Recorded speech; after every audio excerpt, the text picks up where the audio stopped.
Bazanyo Madam Sylvia Nganda nge Mansuru Semanda King Saha tweyanziza nnyo tweyanzige mbo tufa abantu abafaanana nga ggwe fena abamu tubalabanga batasobola kutegeera bifaanana by'otegeera abamu nsaba nkwakiwe bulungi naye bw'obanga bw'otyo bw'obitegedde tumulaajalina nnyini nsa akuumira entegeera ebbanga lyonna agikongerenga akutaasa embeera yonna. Madam Sylvia ne nebaza nnyo ne taata Kirabo kuba ono mama Kirabo taata Kirabo tumanyiganye bingi omwami okuwayo mukyala we ku nsonga ya mwami si byangu naye twebaza buli yenna alina omukono mu nsonga eno mbutuufu ndi musimu ng'omuntu siina njolesa gye nnyinza kukolesaamu kusiima kwange na ssanyu lyange kusukakaawo naye ndajanira omutonzi wange naddala bawanga lya ku intaneti mbutuufu tweyanziza nnyo tweyanzire abatusiimire ennyini nsi ayimirire mu nsonga zammwe ebbanga lyonna. Ekitebe kyaffe tubeebaza Oweekitiibwa Myuka Ssaabawandiisi Imaamu Imran Salisebo ne banno tusaba Oweekitiibwa abatusiimire abanguyize byonna. Tetujja kusukkakaawo bannamawulire mukoze omulimu gw'amaanyi wakati mu kibooko naye temukoowa okusomezebwa kubaamu mu buli mirimu gyonna kamberekereze yadde akukalina be kakosezza n'esimu. Salaamu alaikum. Emiggo nga sina miggo wabula waya nojiwula okubuuza nti akuba munne waya ye waya oba ziba kweziri kuba gw'okwata otya munno nsaasirako sebwa bwe twogera bino siina kyakukolera kuba simanyi nze kati saagala kulwanagana nange kati oba kuba gwe wandisirise era sirika gwoba kubanze wandisirise era toyogera nze mba kubanze nandyogedde era ndeka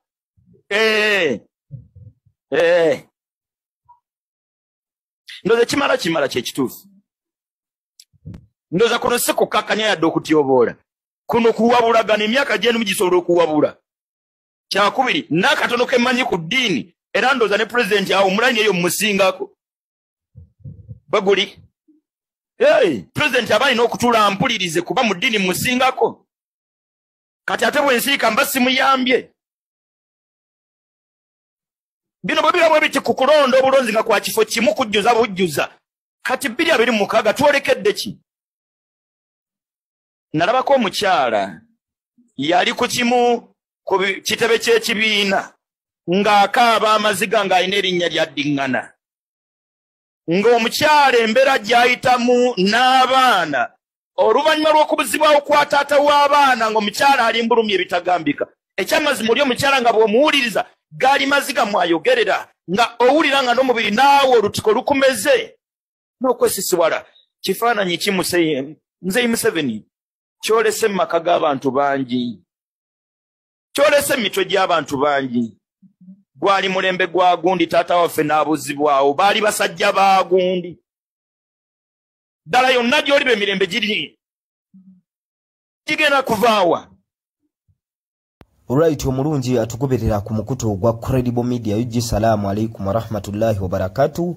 Ganja Fadige manya tubaza okulayika nti mutambula naffe nabwe ekyo tubasaba okusubscribinga kikulu okulayikinga wamu n'okusharinga content waffe twogera ate okulayika ntambula ffenna wakati mu kuba torch n'okumulungula amawulire nga bwe gatambula mu nyaffe Uganda. Tutandise ne Sheikh Burhan Mohsin Kiti bw'abadde asiimibwa wali ku kitebe ekikulu eky'obusiraamu ekya Uganda Muslim Supreme Council e Kampala mukadde ku muzikiti.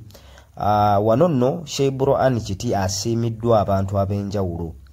Basiraamu tebali wabula abo abawoomerwa oba oli awo ebigambo by'abatuusaako ng'ayita mu kitabo ekitukuvu Qur'an n'okutunuulira ensonga critically ezitatambula bulungi mu nnyaffe Uganda. So okusiimibwa kuno kukulembeddwa omukyala Madam Sylvia then ne Manisuru Semanda abasinga gwe tumanyi nga King Sanga be bano abaawomye omutwe mu nteekateeka ey'okusiima Seeka olw'emirimu gy'atuuse eri eggwanga. Tuli mu kaseera ng'oba oli awo bannaddiini ab'enjawulo beesuuliddeyo ogwa naggamba mu kwogera kw'ebyo ebiruma bannayuganda mu kwogera kw'ebyo bitatambula bulungi mu ggwanga ng'abasinga obaoli abo babyebalama nga baga nti ebyo bya bufuzi naye nga bw'otunuulira omulimu omutuufu ogwa munnaddiini mu abo baalyowo emyoyo nga bayita mu bitabo eby'enjawulo baba bantu kyokka ate ne bannabyabufuzi era nabo bantu kitegeeza munnaddiini omulimu gwe bwe gubanga gwa kulyowa myoyo gy'abantu tajja kusosola munnabyabufuzi n'atali bannabyabufuzi oba oli awo be bakolera ddala emirimu oba be batuusa obuweereza ku bantu nga nawe bwekito bwe bateeyise bulungi bannansi tebajja kufuna buweereza nga ne bannansi abataafune buweereza mulimu ne bannaddiini kuba munnaddiini amalwaliro gagendamu tegalina njawulo naga bannansi enguudo kwayita tezirina njawulo za bannansi buba buli bwanguzi buli akina bulabbayi tebujja kusosola nti ono munnaddiini ono tali so Burhan Muhsin Kiti ayimiriddewo ng'omulyoyi w'omwoyo okugamba kw'abo baalyowa kuba ebigambo bya Katonda beetaaga okufunibwa munnabyabufuzi n'atali munnabyabufuzi. Twalaba bwe tuddayo abasomye ku bitabo ebitukuvu eby'enjawulo ne Katonda bwe yalabanga waliwo abakulembeze abatayisizza bulungi yabaleeteranga opposition mu bannabbi ne bajja ne bavumirirwa ebikolwa byabwe. Tukuwa ekyokulabirako ekya Firawuna abasinga gwe bamanyi nga Falaawo mu ggwanga erya Misiri. Falaawo ono ba Firawuna wakitibwa Allah oba Katonda yamusindikira Nabbi Moses oba Nabbi Musa. Mu kumumusindikira n'atandika okwopozinga ebyo Firawuna bye yakolanga ebyali binyigiriza omwana Adamu ebyali binyigiriza munnansi. Kyokka ate bannaddiini be tulina kati Qur'ani egamba be basika b'abannabbi. So nabwe ekito Katonda bw'abanga yakozesa bannabbi okulabika nti boopozinga abakulembeze abataakulemberanga bulungi bantu baabwe ne babafuukira abafuzi. Mu kaseera kano era Katonda akozesa bannaddiini abaliwo Qur'ani beenoganya nti be basika b'abannabbi okwogera ku bakulembeze oba ku bafuzi abafuzi obubi bannansi be bateekeddwa okulabika nti ate bakulembera. So mu mbeera ezifaananako bwe zityo Seka Burhan Kiti Muhsin avuddengayo n'eddoboozi eggundiivu, avuddengayo n'eddoboozi erinywevu mu ebyo byalabanga tebitambula bulungi ku bannansi. Okwogera ku bannakibiina ekimu nga be banyigirizibwa tekitegeeza nti tawagira kirala, era baba kubanga babadde banyigiriza bannakibiina kiriimu kye mwagala oba oli awo abikirire olw'ebikolwa byakyo nakyo era nakyo yandikyogeddeko nga munnaddiini. So mu mbeera ezifaananako bwe zityo Seka Burhan Kiti atembeese bulungi ebigambo bya Waakitiibwa Allah ng'abijja mu Qur'ani ne biwoomera amatu g'abalokole, amatu g'Abadiventi, amatu g'Abakatuliki, abo bonna abalina humanity. Kuba eddiini zino zisomesa humanity era bw'osiriikirira n'owulira Seeka ng'asomesa ne bw'oba tokkiririza mu nzikiriza ye at least olina ekyebuntu ekijja mu bwongo obwo ekijja ku mutima gwo ne kigamba Seeka atembeese ensonga. Kino nno kyekyaviiriddeko bannayuganda ab'enjawulo abali mu diaspora abali wano nga bakulembeddwa omukyala Madam Sylvia ne King Saha. Tubeebaza olwa initiative ennungi, tubeebaza olw'ekikolwa ekirungi. Ffenna tukimanyi nti mu Buganda wano tulina olugero olugamba nti akola obulungi asiimibwa. Kirungi nnyo okusiima abantu nga bakyassa, kirungi nnyo okusiima abantu nga bakyali balamu, kirungi nnyo okusiima abantu ne beefumiitiriza ku ebyo bye babadde boogera ebibaleetedde okusiimibwa. Bwe kibanga ddala kituufu babadde batambudde bulungi ate omulimu baba bagenda kugwongeramu bwongezi, baba bagenda kukolera ddala omulimu ogwo ogwabasiimisizza munnange eggwanga lifunemu. Tuli mu mbeera nga ddala kituufu abali mu bifo eby'obukulembeze beetaaga okugambwako. Eddoboozi lya bannaddiini liwulirwa kuba abakulembeze bonna be tulina mu bifo by'obukulembeze balina amadiini gye basibuka. Sekaburuani Kitibwa ayogera abakulembeze nga ba Elias Luyimbazi Nalukola, ba Elias Lukwago, ba Ibrahimu Semujunganda n'aba madini amalala obuli awo nga beefumitiriza ku bigambo ebirungi ebifubutuka mu kitabo ekitukuvu Qur'ani. Ffenna kye tukakasa nti buli mwana Adamu alinaako obuntu bw'abiwulirako tebiyinza mmuleka kyekimu, bajja kukyusaamu mu nkola yaabwe ey'ebintu. Okujjako ng'emitima gyabwe mikakanyavu nnyo, okujjako ng'emitima gyabwe tegiriimu bwa Katonda. Omukulembeze nga Kazimba Mugalu abaana gwe babadde bagezaako okulabika nti bagamba nedda totambudde bulungi nga munnaddiini akulira abaprotestanti mu ggwanga. Omukulembeze ow'okuntikko mu protestanti y'eddiini gy'atambuliramu. Bwe kibanga ddala kituufu alina empeke y'eddiini ku mutima, Kazimba Mugalu bw'ona avaayo n'oyogera ku ebyo ebitatambula bulungi mu ggwanga, oba oli awo gwe banaakuwuliriza. Bapasitaazi ab'enjawulo abavaayo okulabika nti ate bakuba ab'oludda oluvuganya gavumenti nga bo be basimbyeko ssira, oba oli awo olw'ebyo bye bafuna mu gavumenti ne beerabira okwogera ku bituufu, oba oli awo ne beesulirayo ogwa Naggamba okwogera ku bituufu ebiruma bannayuganda olw'okuba nti balina ebicepero oba oli awo bye bafuna mu gavumenti. Kyokka ng'ate tuwulira mu First Family yennyini mbwe eriyo abalokole lukulwe, mwe bapasita oba oli awo abantu be bakkirizamu mu ddiini eyo ey'ekirokole, bwe mutaagambe ku abo bantu ku bitatambula bulungi mu ggwanga, kyokka ng'ate be balina entebe enkulu ey'eggwanga n'obuyinza obwenkomeredde mu ggwanga mu kisaawe ky'ebyobukulembeze, baani abanaabagambako? Kye kimu n'eddiini ey'Obukatuliki eyina abakulembeze bayitirivu nnyo nnyo nnyo mu gavumenti ne ku ludda oluvuganya gavumenti. Abasajja nga ba Mathias Mpuuga, sajja Bakatuliki lukulwe, ne bwe kiba nti abantu babeemulugunyaako n'abakulembeze abayitirivu ennyo abali mu gavumenti, bannaddiini ne batavaayo kwogera, eggwanga liba terijja kulabika nti litambula mu butuufu bwalyo, eggwanga liba lijja kulabika nti ate litambulira ku bikukujju. So nabwe kityo bannayuganda ab'enjawulo okuvaayo ne basiima Burhan Muhsin Kiti n'ekitono kye basobodde kibeere kyakulabirako eri bannaddiini abalala nti mu butuufu bw'otambula obulungi nga munnaddiini, bano abantu b'oli ow'emyoyo bakukkiririzaamu, bakwagala. So Seeka bamusiimye lwa ddoboozi lye ly'asitudde mu aspects zonna. Abakkiriza mu kitabo ekitukuvu Qur'ani nkakasa bulungi nnyo nti baataddeyo ensimbi zaabwe okusiima Seeka olw'okutembeeta obulungi amateeka ga Wakitiibwa Allah. Ne bagawulira ffenna abaana Adamu bwe twali tutondebwa tetwatondebwa nga tuli batuukirivu. Abaana Adamu twatondebwa nga tuli banafu, tuseerera, tugwa mu mazambi, tetuli bamalayika. Y'ensonga lwaki Katonda waffe yatugamba mbatonze nga muli bitonde bisobya, n'ate mbalekeddewo omulyango gw'okwenenya kikulu nnyo. So baseeka bano byebimu ku bigambo bye baba batujjukiza ng'abatonde. Oba oli awo bw'oba olina w'oseeredde bw'owulira ku bigambo bya Seeka ng'ono Seeka Burhan Muhsin Kiti, weekuba mu mutima n'ogamba owaayi kantereezeemu. Okitegedde? So bakoze omulimu gwa ttendo nnyo.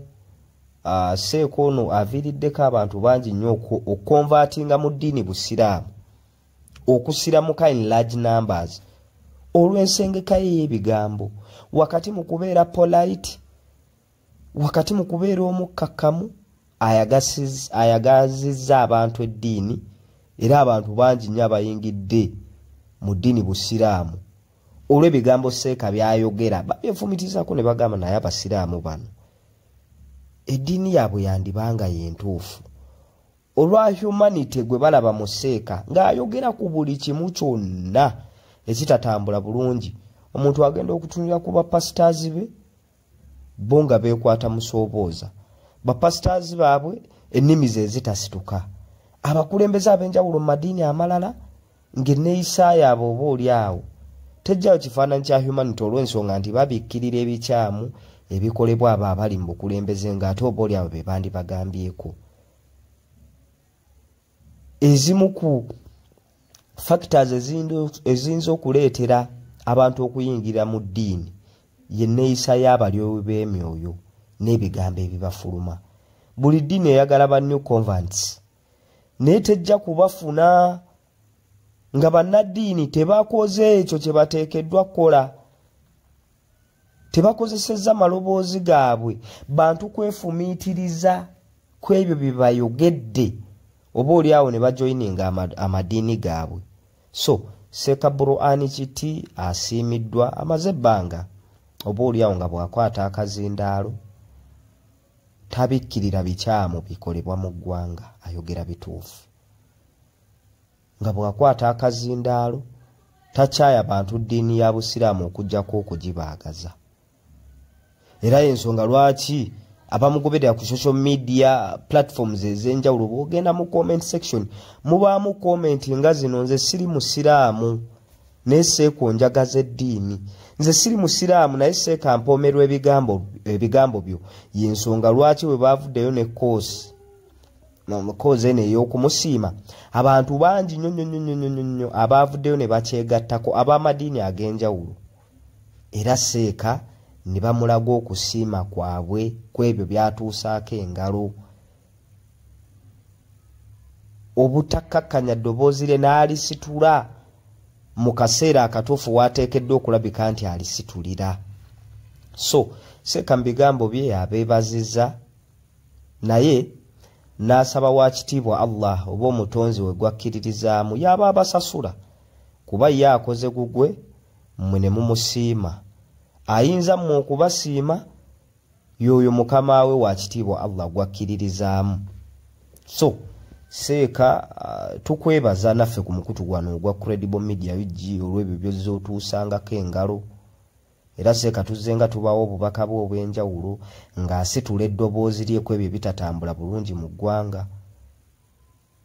So Seeka tukusaba oyongere okulabika nti eddoboozi lyo lyongera okulabika nti liri vibrant mu matu g'abantu, ng'ate baliwuliramu ebyo oba oliawo ebituufu by'oteeka oddikozesa. Baseeka bangi nnyo oba oliawo abaagaddwa.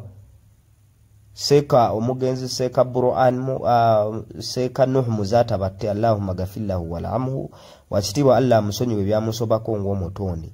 Y'omu ku baseeka abaayagalwanga abasiraamu n'abatali. Era tujjukira olunaku wakitiibwa Allah lwe yamujjula n'amujjambula mu bwensi eno.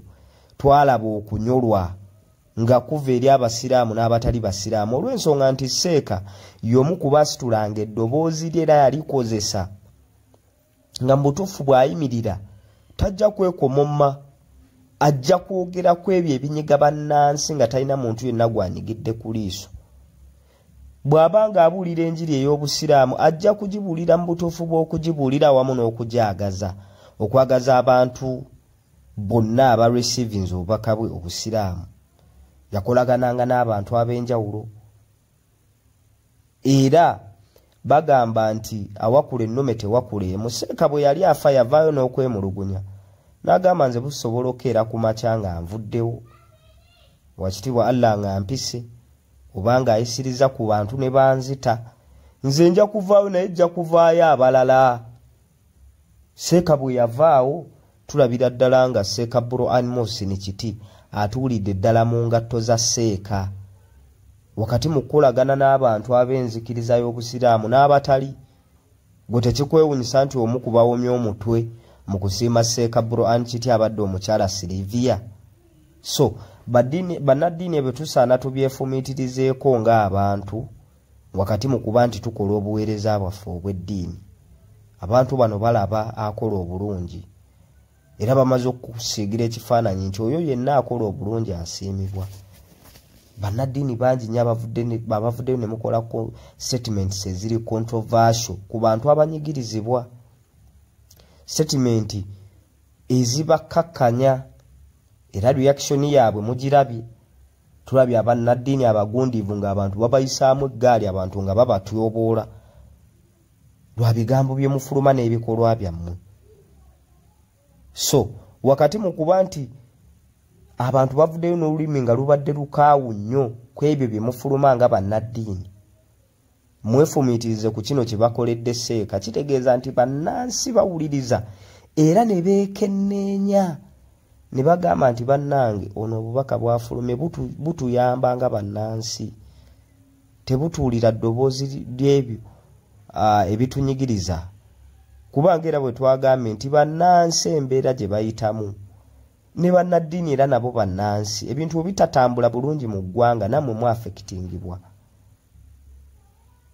amalwaliro ge gamu enguudo ze zimu amasomero abaana gye basomera ge gamu service delivery tejja kutuuka nga waliwo buli bwenguzo buli ake n'obulabbayi mu ggwanga so bwe kiba bwe kityo nga muyina emizindaalo eminene abakulembeze gye bawuliriza mugikozese ensonga lwaki bannansi basiimye Seeka Burhan Muslim kiti olwakino so Seeka tukwebaza olw'empeereza ennungi gy'otuusizza ku bannansi era tojjanga okwo mu mbeera ezifaananako bwe zityo wakati mu kuspreadinga Islamic gospel bannansi bangi oba oli awo mb'okutteko wakati mu kutunuulira ebikyamu n'obyogerako bannansi bangi bakusiimye olw'ekyo so sigala ng'okikola wakitiibwa Allah wadde nga bannansi bakusiimye akamu ku kabonero akalaga nti Katonda yakusiima dda oba Katonda asiima by'okola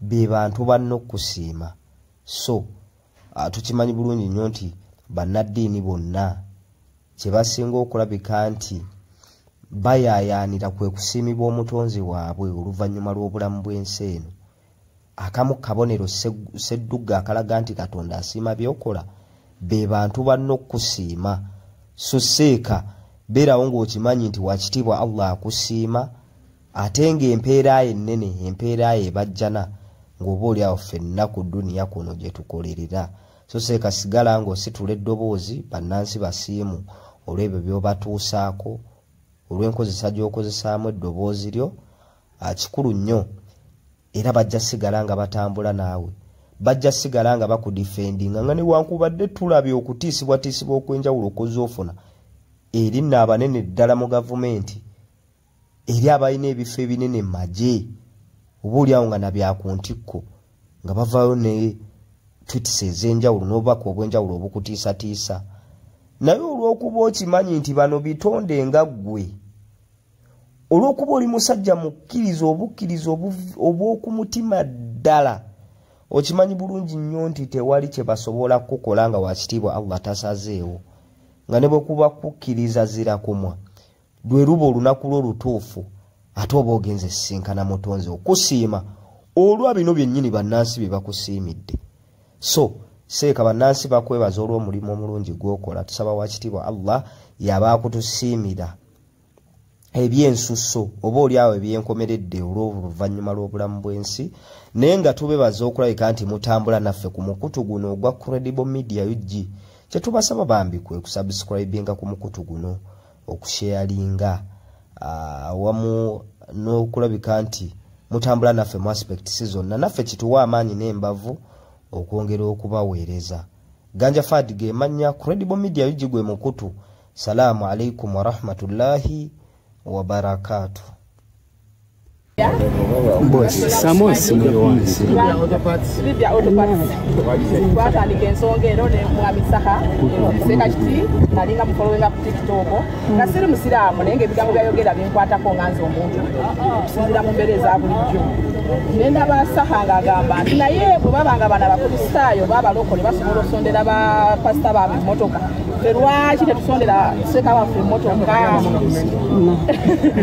kakati nendaba posti ya saha nekipika neŋŋamba nze ngenda kutandikirawo ne saha abaali bafolowinga ne baŋŋamba Silivia tutandike ekintu ne saha Mukama n'atuyamba ne kibbuka era neebaza nnyo kansooke neebaza abantu abansuubiza ne mutampa wemampa essuubi ddene nnyo kubanga bw'otandika ekintu otabaako bagoberera toba n'amaanyi gakola kintu naye abantu bansuubiza newankubadde abansuubiza tebampa naye ate bampa amaanyi munze nti kyentandisa atlist nyina abagobereza abajja okunnyamba kiggwe era mbebaza nenebaza nnyo buli omu we yakwata mu nsawo ye oba watola 10 oba waliwo abampa 10 waliwo abampa 5 mbebaza nnyo mwenna nebaza nnyo Mukama Katonda okubanga nsobodde kubanga mukimanyi ekintu ky'okusonda ng'osonda kintu kya bulungi si kyangu abantu banguyirwa nnyo okusonderwa omuntu omulwadde oba omufu owawo abantu obalaba n'amaanyi naye ku kintu okusiima omuntu abamu bagamba nga bwe mumanyi naye twebaza Katonda omutonzi waffe asazeewo Seekakiti n'asimbibwa ng'akyali mulamu tumuwadde ebimuliriye nga mulamu nebaza nnyo omwami ono Begasi era Saka Begasi oyo waliwo ekyali kigizeemu nemugula esimu nemugamba Begasi sooka ojje abantu abamu bamanyi ate nge sibamanyi tutandikiddewa yampa ennaku bbiri Mukama n'atuyamba twatambula entambula nga 3 Mukama n'atuuka ku bantu abatuufu baali bakitunezebwa nebaza nnyo anganya omwogerako naye kale nange nina abaswaba bange Jinja abampa sente naye nga tebagala era nebaza nnyo abaswaba baffe Jinja muleeta abakyali naye ebyo byebigambo byange ngwata gyogikutte okayoka emalamu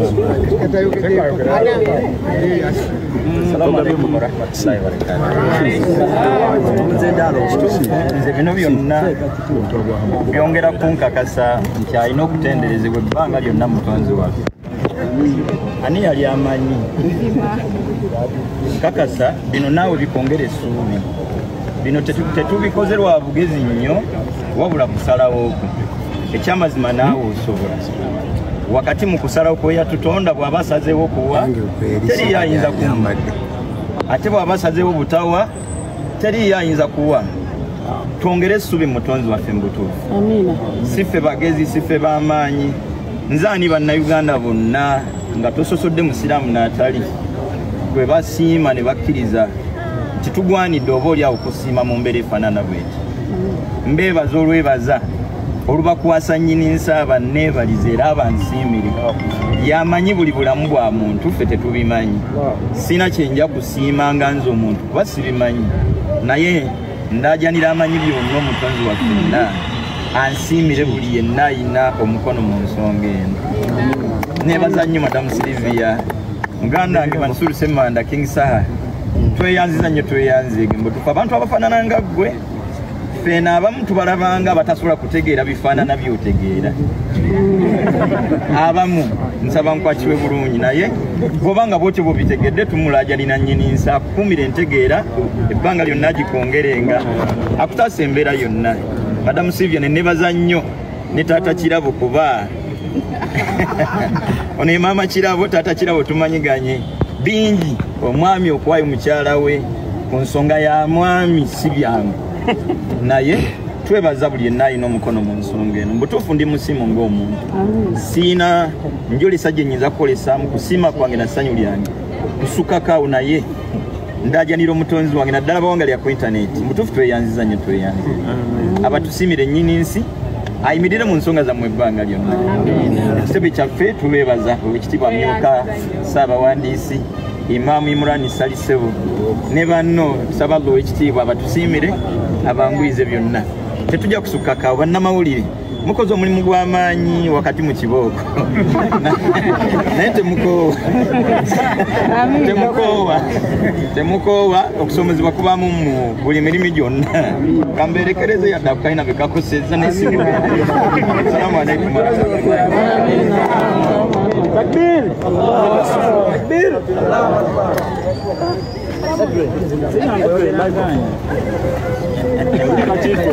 Achula kachikoshi.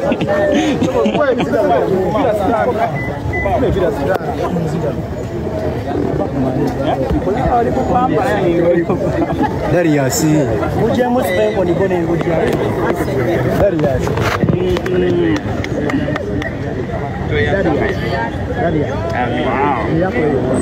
Takbir! Allahu Akbar. Allahu Akbar.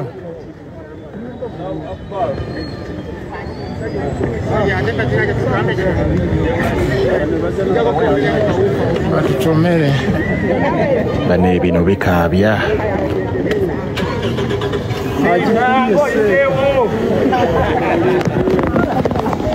Manai, bikabya. This is too emotional, guys. This is too emotional.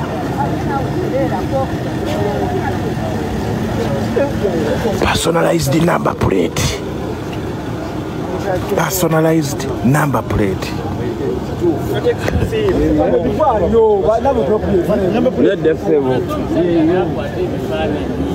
Oh, Mami ali wano. Oh my God.